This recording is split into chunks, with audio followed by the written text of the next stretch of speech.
I initially encountered Ramona during my college years. At that time, she had a robust build, large glasses, and struggled with skin issues. Her major was in art, and her fashion sense was unconventional, reflecting her unique style. Regrettably, her distinctive flair didn't resonate as attractive or appealing to most guys, myself included. Despite pursuing different majors, she in art and myself in production technology, we found ourselves enrolled in the same computer graphics design classes due to shared program requirements. She needed the class for her diploma, while I required it as a prerequisite for AutoKD. Assigned to collaborate on a group project, we realized we hadn't interacted much before, despite sharing some classes. Right from the outset, it was evident we were almost polar opposites. While I frequented the track and hovered around the popular crowd, Ramona smoked and gravitated towards the fringe of the avant-garde, the beatniks, and the artistic circles. My dating circle mainly consisted of level 2 cheerleaders and jocks, whereas Ramona was often relegated to the role of the larger friend or the second-choice girlfriend among the more conventionally beautiful or promiscuous art students. While working on our project, we found ourselves spending a considerable amount of time together. Human nature compelled me to glance at her, prompting her, I assume, to reciprocate. One evening, our conversation extended beyond project matters and delved into more personal topics. When my next girlfriend arrived to pick me up, I felt a twinge of sadness at leaving Ramona, and it seemed she felt similarly. The following day, in computer class, Ramona exhibited a frosty demeanor towards me. "What did I do now?" I inquired. "You're an absolute idiot," she retorted, her voice verging on tears. Sensing the need for privacy, I took her hand and ushered her out of the lab to a nearby park bench. After fetching refreshments, we resumed our discussion in a more comfortable setting, free from any potential disruptions. "Why do you think I'm a prick?" I queried with a smile. "Because you are," she replied, wiping away tears. "Despite lacking an artistic soul, I had hoped you were different," she added. As our conversation progressed, I reflected on her words. "And then you with that woman," she interjected. "Are you upset I went on a date?" I asked incredulously. "No way," she snapped. "It's just that you're all the same. You're not interested in a meaningful connection with a woman who genuinely cares for you and loves you. You just want superficial relations with some buxom girl." "Without intelligence," she remarked sharply. "Well," I responded calmly, "well-endowed women have the intelligence to leverage their assets, whether in dating, relationships, or simply in matters of closeness." She regarded me skeptically and inquired, "What exactly are you implying?" Irritated, I retorted, "They communicate. They take actions to express their interest to the guy." She remained speechless, her fists clenched in frustration, visibly seething with anger. It seemed as if steam would soon billow from her ears, prompting me to seek clarity and understand where we stood. With a decisive gesture, I reached over and removed her cumbersome glasses, recognizing they obstructed her beauty. Then I kissed her, not a mere peck, but a fervent, passionate embrace. Later, I learned it was her first kiss with a non-relative. That initial kiss led to more carnal ones as she relaxed, parting her lips and our tongues intertwined in a sensual dance. Embracing her tightly, we shared lingering kisses on a park bench. The ensuing weeks were a whirlwind of activity. We completed our project, earning an A, and embarked on a romantic relationship. Ramona opted for contact lenses, visited a dermatologist, and adopted a slightly more conventional wardrobe. I never requested she abandon her bohemian style, but as our outings became more frequent, she required additional attire. You know how women are. She invited me to accompany her on a shopping trip and sought my opinion. I noted that jeans were a popular choice, even among artists. However, she expressed feeling too large for pants. I reassured her, praising her curves and likening her to the voluptuous models depicted by the artist Rubens. Encouraged, she purchased jeans and looked fantastic in them. Yet I suggested her tops and sweatshirts didn't quite complement her jeans or skirts. She accused me of only being interested in her chest. I jokingly admitted she was right, but emphasized they were mine, and she wore them for my benefit. Being carnal with Ramona felt akin to being with a fairy tale princess. Though not wild, it held a special quality. As her first partner, I endeavored to make it enjoyable and memorable for her. Over time, her interest in closeness grew, and she even began to request it. While we never delved into extreme kinks, I cherished every moment because of my deep love for her. Some weeks later, she gazed at her reflection and remarked, feeling like a larger version of the type of woman she despised. I reassured her, affirming she was my girlfriend regardless of appearances. We found immense happiness together and eventually became engaged. Following graduation, I pursued a career at an automotive design firm, while Ramona found her calling doing layouts for an art magazine. My family adored Ramona and embraced her warmly. On the other hand, Ramona's family was limited to her mom and sister, to say the least. I didn't particularly care for them. Once, at our engagement celebration, I overheard her sister suggesting to someone that I was too conventional and might stifle Ramona's artistic vision. Despite Ramona appearing radiant and joyous, her mom whispered to her sister that she believed our marriage was due to a pregnancy and wouldn't last. However, over time, we proved them both wrong. We were deeply content and genuinely loved each other. At our 7th anniversary gathering, her mom began hinting about becoming a grandmother. Since Ramona and I were her only hope for grandchildren, as her sister was unable, Ramona quickly assured her we were trying. Despite our efforts over several years, we faced disappointment. Ramona's mom, Maddie, took it upon herself to schedule us appointments at a fertility clinic, seemingly presuming the issue was with me. I attended the appointment, underwent tests, and provided samples, only to discover everything was normal on my end. Maddie, upon hearing the news, humorously suggested we practice more until our work was finished so she could become a grandmother while still young. However, Ramona's results painted a different picture, altering our lives indefinitely. We learned she had various reproductive health issues, making conceiving naturally extremely unlikely, if not improbable. That evening, I held her tightly as she wept herself to sleep. I reassured her that adoption or exploring available treatments were viable options for us. Deep down, I harbored resentment towards her mother for escalating the situation to such an extent. Tearfully, she told me, "If you want a divorce, you can have it. I'll never leave you unless you push me away." Addressing Ramona, I relayed her mother's accusation that she might cheat on me to conceive. "I'll never betray you, Mona. You mean everything to me," I assured her. Meeting her gaze, she questioned, "Why stay with a woman who's unable to have children?" Ensuring she caught every nuance of my sincerity, I replied, "Because I love you more than anything in this world, and losing you would devastate me." She seemed to calm down a bit and eventually drifted off to sleep. But honestly, those days are now a blur, and I struggled to recall all the details.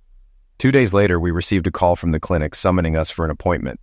During the consultation, the doctor revealed she had referred Ramona's tests to a specialist.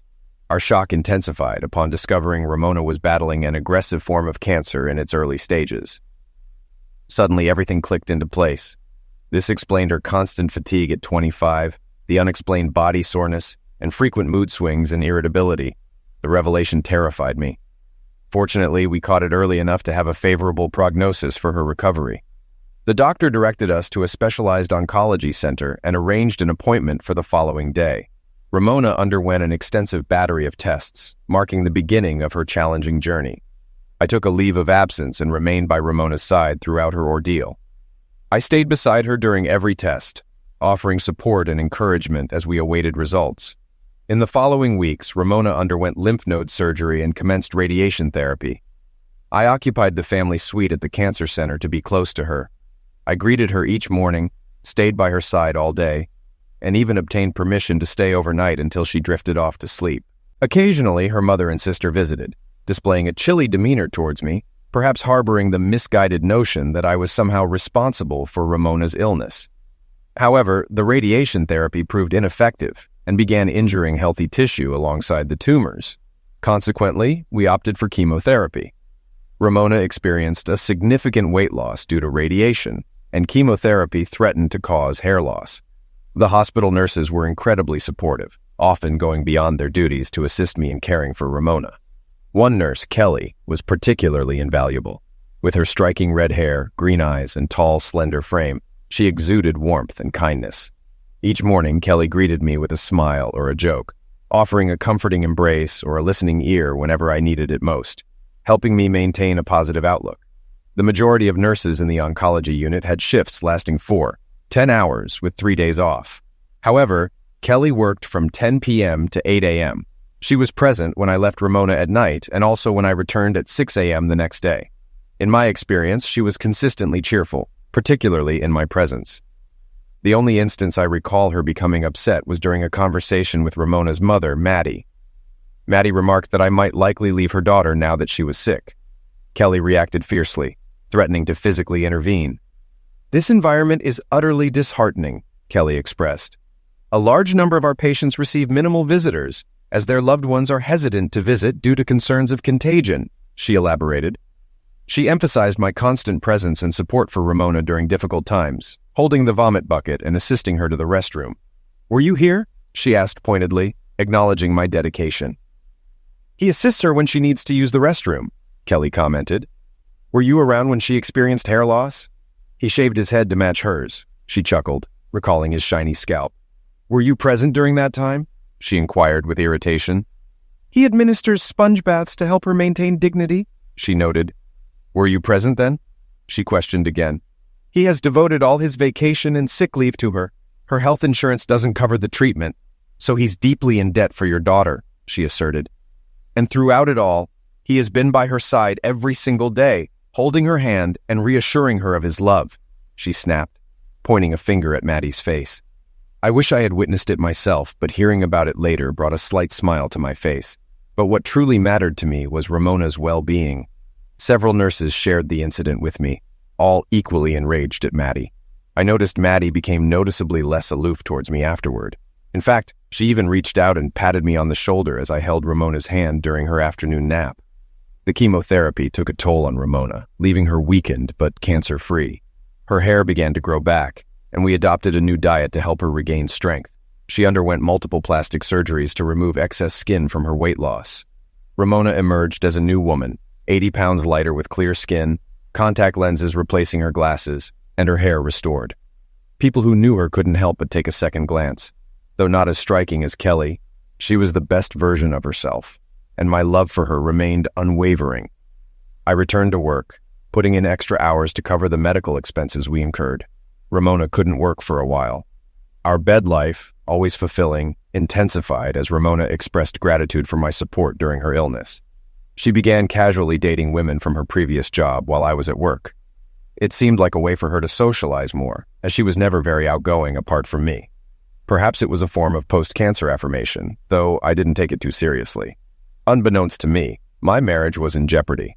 Over the following weeks, Ramona started returning home later, and often appeared intoxicated. I've never had so much fun, she remarked. I couldn't help but feel a pang of guilt, working 12 to 16-hour days to cover her medical expenses while she enjoyed herself without me. Her attire became increasingly revealing, prompting my inquiry. She explained she wanted to flaunt her newfound body, claiming it was just for fun.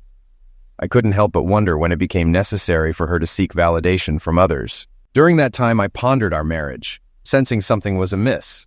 Despite my apprehensions, I hesitated to confront the truth, as Ramona had become my entire world.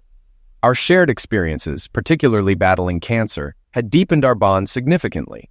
Unbeknownst to me, my dedication had caught the attention of my company's owners, resulting in a substantial raise, promotion, and bonus. I saw this as an opportunity to plan a vacation with Ramona, hoping it would rekindle our relationship. Rather than immediately sharing the good news with Ramona, I decided to surprise her with a small family celebration for her upcoming birthday, hoping to discuss the idea of relocating together to rejuvenate our marriage. However, events unfolded differently, shattering my heart and our marriage. During a routine checkup at the hospital, Ramona encountered Kelly, whom she never liked due to her beauty and perceived threat. That overweight woman. Even with Ramona's weight loss, she felt inferior to Kelly standing beside her. "Hey, Ramona," Kelly greeted. "It's strange seeing you without your lovely husband," she remarked. "What do you mean? I'm not without him," Ramona clarified. "He's just at work. And why are you asking about him anyway?" "I didn't mean anything by it. You're simply fortunate to have someone who loves you so deeply," Kelly assured her. "Most guys out there are only interested in their own pleasure and eventually drift away. If only someone looked at me the way your husband looks at you," Kelly began, before being cut off. "It doesn't matter," Ramona interjected. Aware that I would be occupied with work all day again, Ramona sought solace in returning to the bar she had visited the previous night. She could probably enjoy a drink and be back home before I arrived. Upon entering the bar, Ramona was greeted by someone's embrace. "Oh my God, Ramona, it's been ages!" exclaimed Kathleen Kinnison, one of Ramona's former college acquaintances. "What's been going on with you lately? You've lost quite a bit of weight." "I almost didn't recognize you," remarked Kathleen. "How's your husband doing?" she inquired. "Hey, Kat," Ramona responded. "Just hanging out and having a good time." They approached a table and were soon joined by a group of men. Ramona got up to dance with one of them, becoming so engrossed that she failed to notice the door opening. Everyone in the bar noticed when Kelly walked in. Ramona was too absorbed in dancing to notice her, but Kelly observed her actions and companions. Kelly ordered a sandwich from the grill, returning to work with a newfound idea. In the following days, I maintained my usual workload while also planning Ramona's surprise party. I invited her mother, sister, and several friends, purchased gifts, and hoped the celebration and trip would rekindle our relationship. I was pleasantly surprised when my mother-in-law offered to assist me with decorating the apartment for the party. During Ramona's hospitalization, we grew closer, and while she may not have harbored romantic feelings for me, she respected my love for her daughter and accepted me. Over the subsequent days, I noticed a recurring pattern. Ramona consistently left and returned home late, and our once vibrant bed life dwindled. It was difficult to recall the last time we had been carnal. Women persistently bothered me as if they sensed my need for relief. One evening upon returning from work, the phone rang. "Hey, Brad, it's Kelly," she said. "Hi, Kelly. Any news on Ramona's test results?" I inquired. "Not until tomorrow, but there's something important I need to discuss with you," she said urgently. "Could we meet somewhere? It won't take long." "How about the park across from the hospital?" I suggested. Kelly considered it and agreed. "I can be there in 20 minutes if that works for you. See you there," I confirmed. Kelly believed the park was an ideal meeting spot. During Ramona's hospitalization, she and Brad frequented it to lift his spirits, sharing impromptu dinners while Ramona underwent procedures he couldn't attend. It held happy memories for them, and Kelly didn't want to taint that. Sitting on a small bench in the park beside Kelly, I greeted her with a smile. "Am I behind on payments? Is Ramona sick again?" I inquired. "Yes, she's unwell, but it's not cancer," Kelly revealed. In the ensuing minutes, Kelly recounted the places she had spotted my wife recently, detailing her actions and company. "I don't have evidence, but it seems she's being unfaithful," she disclosed. "Kelly, you're a great nurse, and I thought you were a good person too. Ramona would never do that." "She loves me," I asserted, though my conviction wavered. "I'm sorry to have to say this, but you need to be cautious," Kelly advised. "I can't believe she'd betray you like this," I retorted. "You're basing this on vague suspicions, no evidence. Perhaps it's best for you to focus on your own affairs." I rose to depart, but Kelly seized my hand. Gently, she lifted her hand and grazed my cheek. I found myself frozen in place, my anger dissipating. "I hope I'm mistaken for your sake," Kelly murmured softly. "It pains me to think you're enduring such agony for someone who isn't worth it." Her touch sent a shiver down my spine. "I'll be there for you when you need a friend," she assured, slipping a business card into my hand before leaving. I tucked the card into my pocket, watching as Kelly walked away. It had been a while since Ramona and I had been carnal, yet watching Kelly walk away, I felt a surge of desire. Everything unfolded better than expected. Kelly believed that if Brad discovered the truth too late, the pain would be worse. It was preferable to endure a few small blows rather than one devastating blow. Though she would never intentionally damage Brad, he needed to know about his unfaithful wife. Kelly couldn't pinpoint when her feelings for Brad had blossomed. It no longer mattered. Perhaps it was during those moments when she witnessed his unwavering dedication, whether caring for Ramona or enduring her dismissive treatment after she started to recover, treating him more like a servant than a devoted husband who had sacrificed everything to be by her side for months. Kelly was aware of her beauty, a fact reiterated throughout her life. Despite her history with numerous men, none had bestowed upon her the same love and tenderness Brad showered upon Ramona. She couldn't fathom anything she wouldn't sacrifice to have such affection in her life. She felt prepared for the next phase of her plan. Returning home 2 nights later, I felt a surge of anticipation. The modest party was intended to ignite the romantic spark with Ramona anew. As I paid closer attention to our interactions in recent days, I noticed her growing distance and increased drinks consumption. As I eventually drifted off to sleep, she had yet to return. Upon awakening, she was already asleep beside me, smiling as she rolled over. Despite knowing she was likely out drinking and partying, it was quintessentially Ramona. Initially averse to parties when we first met, she now sought to explore experiences she had once shunned, perhaps as a celebration of her triumph over cancer. While I simply wished for her to celebrate alongside me, I couldn't shake the feeling of my own selfishness. At 6:30, Ramona's mother, Maddie, arrived with her second daughter, Ravana. They swiftly began decorating the house, aware that Ramona could arrive at any moment. Only 6 individuals were invited as I aimed for a cozy gathering with close friends. By 9 p.m., guests were already wondering about Ramona's absence, prompting some to leave their gifts and depart.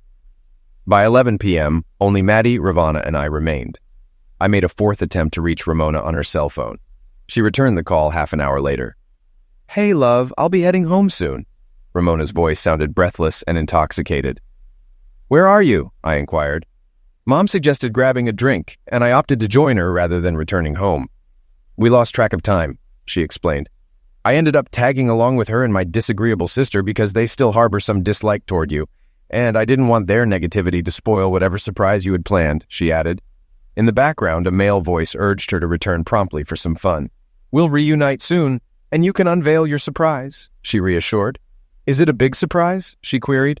"Somewhat," I responded softly. For a while, silence lingered. Then Maddie turned her gaze toward me, noticing my struggle to hold back tears. I felt stunned, as if my world had crumbled, unsure of how to react. "That's not entirely accurate," Maddie began. "Initially, I may have had doubts about your suitability for Ramona, but my perspective has shifted," she continued. "What a nerve," Ravana interjected. "Thank you both for coming," I said, composing myself. "I'll tidy up and stow away Ramona's gifts," I assured them. "She'll likely return soon. You're welcome to stay, though I'm not sure witnessing her homecoming will serve any purpose," I added. "Why not?" Ravana inquired. "As her sister, I'd relish seeing her reaction when she's confronted with her lie. She endured a harrowing battle with cancer," I explained. "We don't fully understand its impact. All we can do is support her and hope for the best," I concluded softly. Maddie and Ravana departed, shaking their heads. I gathered clothes and personal items from the closet, swiftly packing to minimize return trips. Leaving a note for Ramona on the kitchen table, I ensured I had everything I needed to stay away for a while. The following day, I began seeking a divorce lawyer during work breaks, perusing online ads without making any calls. My colleagues assumed I was battling a cold or flu, as I maintained a distant demeanor.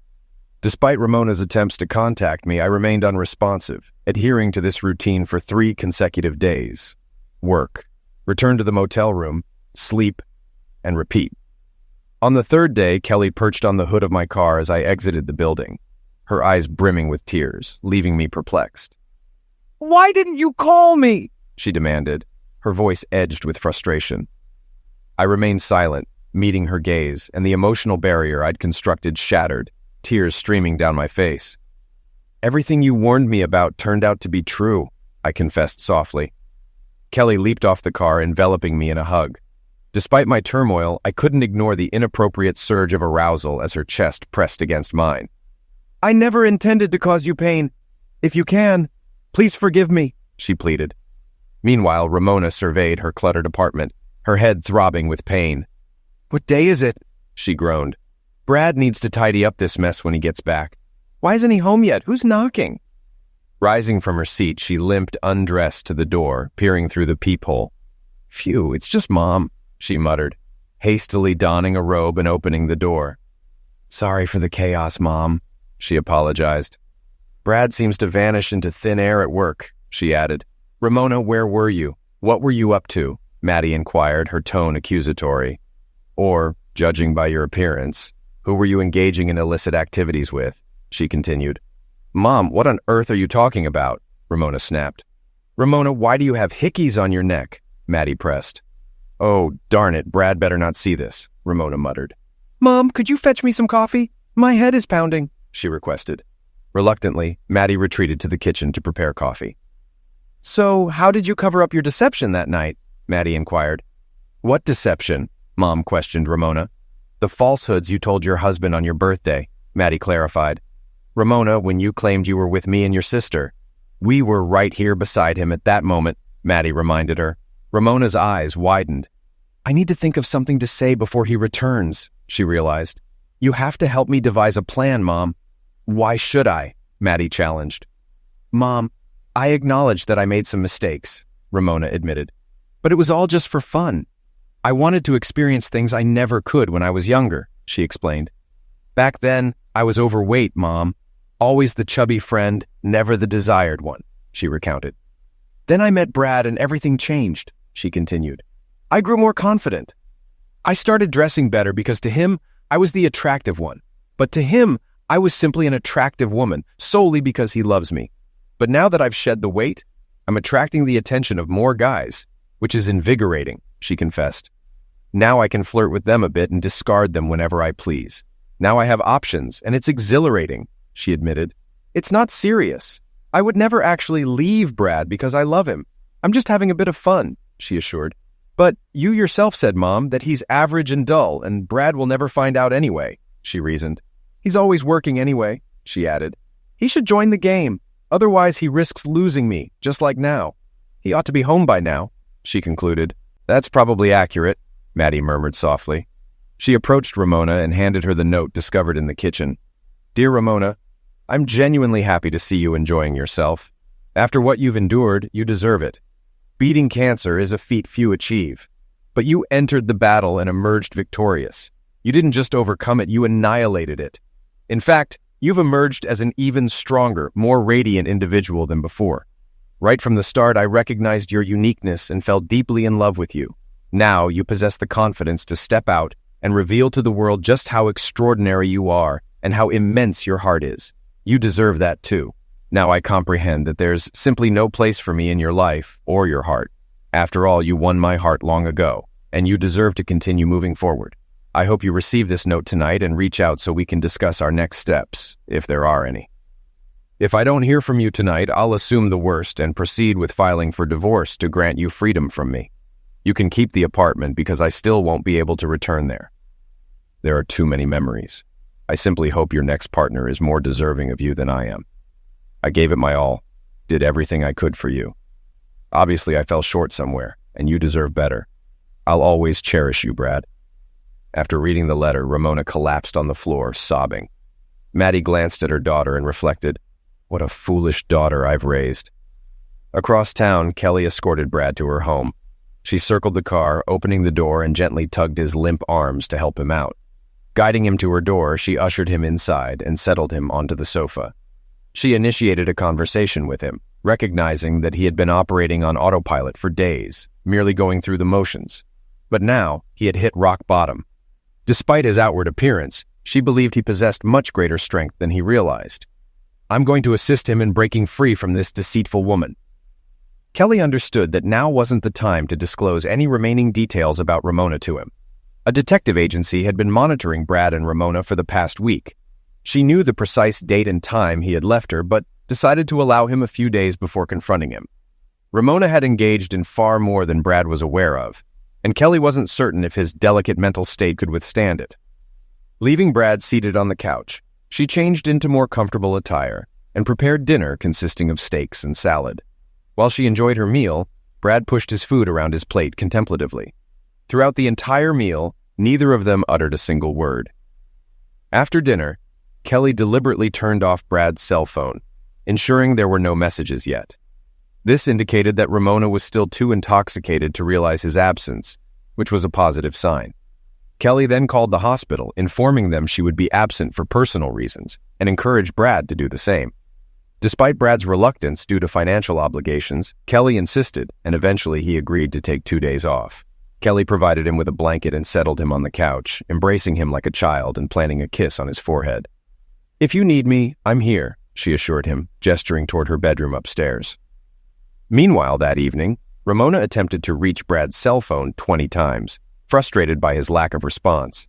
She desperately needed to explain herself, emphasizing that she didn't desire a divorce and couldn't bear to live without him. Brad was her pillar of strength, her unwavering support. Despite her recent actions, she maintained that her marriage was paramount. Brad's love had been steadfast, even during her times of struggle when she was overweight and overlooked by others. Recalling their joint battle against cancer, she realized their victory was a collective effort. She reminisced about countless memories with Brad, including the day he shaved his head in solidarity with her. Feeling foolish, she attempted to reach him again, this time calling his workplace. To her surprise, she learned that Brad had taken a couple of days off and had been assigned a new office since his recent promotion. Ramona felt a pang of guilt, realizing that Brad's return might not unfold as she had anticipated. Until then, she had assumed he was simply upset and sulking. She could resolve his anger by simply calling him and asking him to return home. Once he arrived, a brief conversation and closeness would mend everything. She envisioned spending the remainder of their lives together, making amends to him. Reflecting on the past few hours, she realized that her recent indulgence wasn't worth jeopardizing her relationship with Brad. She had initially been level-headed. How had she regressed into the type of foolish girl she had disdained in college? Initially seeking a bit of enjoyment and self-care, she now recognized her lack of control over the situation. Surrendering to the allure of unfamiliar men offered only an illusion of control, at the expense of what she should have reserved for Brad. There was no love involved, only hollow, intoxicated encounters. Now, she was left to ponder the extent of Brad's knowledge and what forgiveness he might require. Conversely, she doubted she could ever forgive herself for her actions. She had become the very thing she despised most. Kelly carefully and gradually assisted Brad.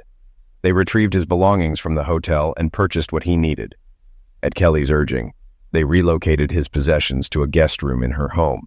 She encouraged him to speak, initially coaxing out only a few words, but soon engaging in earnest conversation. However, the topic of Ramona remained untouched. As their 2-day respite concluded and both had to resume work, she returned his cell phone to him. Observing silently, she watched as he sifted through his messages. Despite over 100 calls from Ramona, he deleted them all without listening. His jaw clenched, indicating a newfound resolve, and she believed he would eventually be all right. Upon returning to work, Brad felt somewhat improved, though his senses remained unsettled. Some coworkers had noticed Kelly picking him up recently, sparking a wave of gossip. "So, Brad, who was behind the wheel of that red Mustang?" queried his friend Dave. "Brad's got a supermodel by his side," another colleague chimed in. Brad grinned but stayed silent. Undoubtedly, Kelly possessed striking beauty, perhaps even surpassing Ramona's. Did he genuinely believe that? Brad's cheerful demeanor soured when someone insinuated he was having an affair with a mysterious redhead, oblivious to Ramona's infidelity. All seemed well until it was time to depart for home. A security guard barged into Brad's office, urgently summoning him to the parking lot.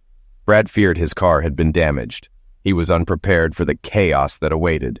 Shrill cries pierced the air before he reached the lot. "What the hell are you doing on my husband's car, you homewrecker?" Ramona's voice echoed. "You abandoned him with your disappearing act," Kelly retorted sharply. "What are you even talking about?" Ramona shot back. "You vanished into drinks and betrayed him," Kelly spat. Guards intervened to keep the women apart, but a crowd had already gathered. Brad approached Kelly, guiding her to the Mustang. He quietly instructed her to head home and assured he would follow shortly. Then, he directed the guards to detain Ramona for at least 10 minutes before driving off after Kelly. As he departed, Brad witnessed Ramona's anguished cries. Despite his deepening love for her, anger now welled within him. "Brad, we need to talk," her voice echoed. "We'll figure it out. You still care for me. I can see it," she insisted. Regrettably, she wasn't entirely wrong. With tears streaming down his face, Brad walked away. Later, at Kelly's residence, Brad was prepared to confront the situation. "What's your plan, Brad?" Kelly inquired. "I suppose I need clarity about my marriage," Brad responded. "Are you certain you want to know?" Kelly questioned. "Absolutely," Brad affirmed. "I'm not so sure," Kelly admitted. Retrieving a large envelope from her office, she placed it on the table. "Everything you need is in here, but I urge you not to open it," she cautioned. "What's inside?" Brad inquired. "When I first came to you about her, you said I lacked proof," Kelly recounted. "And you were correct. Despite what I witnessed, I struggled to accept it. Just like when it happened to me," Kelly confessed. "Anticipating your need for evidence, I arranged for a private investigator to tail her. Fortunately, my cousin owed me a favor, so it didn't cost me a dime. I've stitched it up several times. There's a stack of photos, audio clips, receipts, reports, and even footage. But trust me, if there's any love left for her in your heart, you're better off not seeing this," Kelly advised. "By now you understand the evidence is concrete, confirming her breach of marital vows. Yet viewing it will only inflict more pain," she cautioned. "Once you witness it firsthand, it'll haunt you for a long while," she added. "You're starting to grasp this. I know it'll take time to move on from her, but you're beginning to see reason," she said optimistically. "This file can only drag you back. However, do what you deem necessary," she concluded. "What should we have for dinner?" Kelly inquired, heading toward the kitchen. Brad reached for the folder and extracted the initial photo, a clear depiction of Ramona lying on a table in what seemed to be a bar, her dress hitched up to her waist. Up to this point, There were at least 3 men present. Brad found his split from Ramona excruciating, yet the photograph dealt a devastating blow. He struggled to focus or even breathe, returning the photo to its folder and hurling it across the room. Collapsing onto Kelly's couch, he shut his eyes, feeling her embrace. For the remainder of the night, they sat in silence. The following morning, claiming illness, they visited a divorce attorney Kelly recommended. "I'll aim to expedite this with minimal pain," assured Sherry, Brad's new attorney. "You lack children and own scarce assets, except for her medical expenses. I'll cover those," Brad offered. "Why?" inquired Sherry. "Given your substantial debt due to her," she elaborated. "And her repayment, acting in such a manner? Well, you know," she added. "Regardless, this should be straightforward. If she contests, we'll threaten to expose the file," Sherry proposed. "The paperwork will be ready within days." Over the ensuing days, the situation deteriorated rapidly. Ramona received the divorce papers and promptly tore them apart. Not only did she refuse to sign or even read them, but she also declined to seek legal counsel. She informed Sherry that she would vehemently contest the divorce and vowed it would never happen. Instead, she proposed a legal separation, suggesting that after a year of mutual agreement, divorce proceedings could commence. In return, she requested marriage counseling and implored Brad to return home to salvage their relationship. Threatening to cite infidelity as grounds for divorce, which could tarnish Ramona's reputation if evidence surfaced, Sherry warned her. Ramona scoffed at the threat, demanding Sherry to devise something substantial. "I've made it clear," she snapped. "I'll stop at nothing to prevent this. If you need to go to Rome and inform the Pope that I'm unfaithful, I'll purchase your plane ticket. But no one, especially you or that redhead, will take my husband without a fight," she declared. She also refused to entertain any alternative proposals until she could speak with Brad. "She's being unreasonable," Sherry later remarked to Brad. "In your shoes, I'd attend the meeting. Refusing to communicate with her could reflect poorly in court." 2 days later, Brad found himself face-to-face with Ramona in Sherry's office. "Why are you doing this to us?" she inquired. "You brought this upon us, Ramona," he replied calmly. "All right, I may have gotten carried away, drank excessively, and neglected you," she admitted. "I understand why you're upset," she acknowledged. "But that doesn't justify throwing away the 10 years we've spent together," she said earnestly. "I love you, Brad. You have to believe me," Ramona pleaded. "You forget that you lied to me, betrayed my trust, and shattered my heart," Brad countered. "You did things I never imagined you capable of. You didn't consider my feelings at all, Ramona," he added. "It was all about you and your gratification. But Brad, I battled cancer. You can't understand what that's like," she said sadly. "And after overcoming that, I just wanted to experience life for a while," she explained. "After conquering something like that, perspectives and priorities shift," she reasoned. "Ramona, I comprehend your perspective, but you're mistaken," Brad responded. "And now you'll have all the time in the world to explore life to your heart's content. I won't trouble you anymore. You can do whatever you want. You can entertain entire crowds of men every night and nobody will object," Brad declared as he rose and walked away, prompting Ramona to start yelling after him. "Brad, you can't just abandon me. What do you mean I'm mistaken?" Brad reclined in his chair and gestured for Ramona to join him. "Ramona, you didn't have cancer," Brad stated solemnly. "What?" she started, but Brad raised his hand to silence her. "We had cancer," he said, tears welling in his eyes. "I was there every damn day in the hospital," he snapped. "Only it was worse for me. You felt it, but they gave you medicine for the pain," he remarked. "I had to sit there and watch illness devastate the person I loved most, powerless to do anything. But I had to watch. There were times when I felt so guilty that I was ready to do anything," Brad recounted. "If I could take your place, I would," he confessed. "And I could, but I never left you," he assured her. "I had to pretend to be cheerful so that you could maintain hope and good spirits," he disclosed. "But inside, I was dying a little every day, every night. When they forced me to leave you, I went home and cried for hours," he revealed. "I was so afraid of losing you and not spending the rest of our lives together. And then every morning I had to put on a cheerful, confident expression again when it was all over.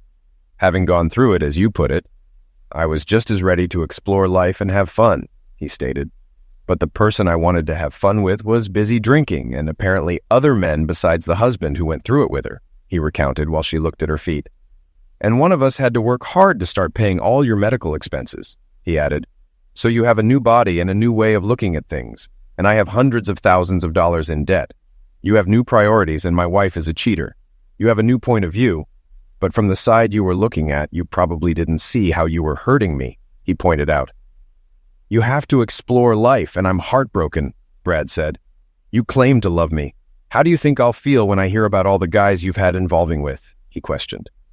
I'm sure they're all great guys, Ramona, but where were they when you were in the hospital dying? He asked again. Cancer may not have eliminated your body, but the consequences certainly eliminated our marriage, he said seriously. Maybe it wasn't cancer, but just you, he said quietly. Sign the damn papers, Ramona. I have nothing more to say to you, ever. Brad left the room. Ramona remained seated in a chair for an extended period, tears streaming down her face. Outside the lawyer's office, Kelly observed Brad's difficult meeting and realized he didn't need further exacerbation of his depression. Clearly distressed, Brad wasn't up for conversation or anything else. Approaching Kelly's 2003 Mustang SVT Cobra, she tossed him the keys. Brad cherished this car. Renowned as the Terminator in 2003, it held the title of the fastest production Mustang for quite some time. Drive us home, she said, offering a smile. Eventually, whether she signs the papers or not, your divorce will proceed. Can we just take a little ride? Brad inquired. No, Kelly responded. We have a lifetime ahead for adventures. Right now you're hurting, and I need to get some food into you, she insisted. Parking the car in Kelly's driveway, they exited and entered her home. Brad stole a final glance at the car. Driving it a bit longer would have been enjoyable. Kelly entered the house ahead of him, shedding her coat onto the living room floor. As Brad observed her slow stride across the room, he noticed she had already discarded her coat. Ascending the stairs to her bedroom, Kelly removed her blouse while maintaining eye contact, a smile playing on her lips. Step by step, she shed her shoes, then halfway up her tights, dangling them teasingly. Reaching the top, she dropped her skirt, leaving it behind. Brad marveled at the expanse of her fair skin on display, a realization dawning upon him that he was still alive after weeks of emotional turmoil.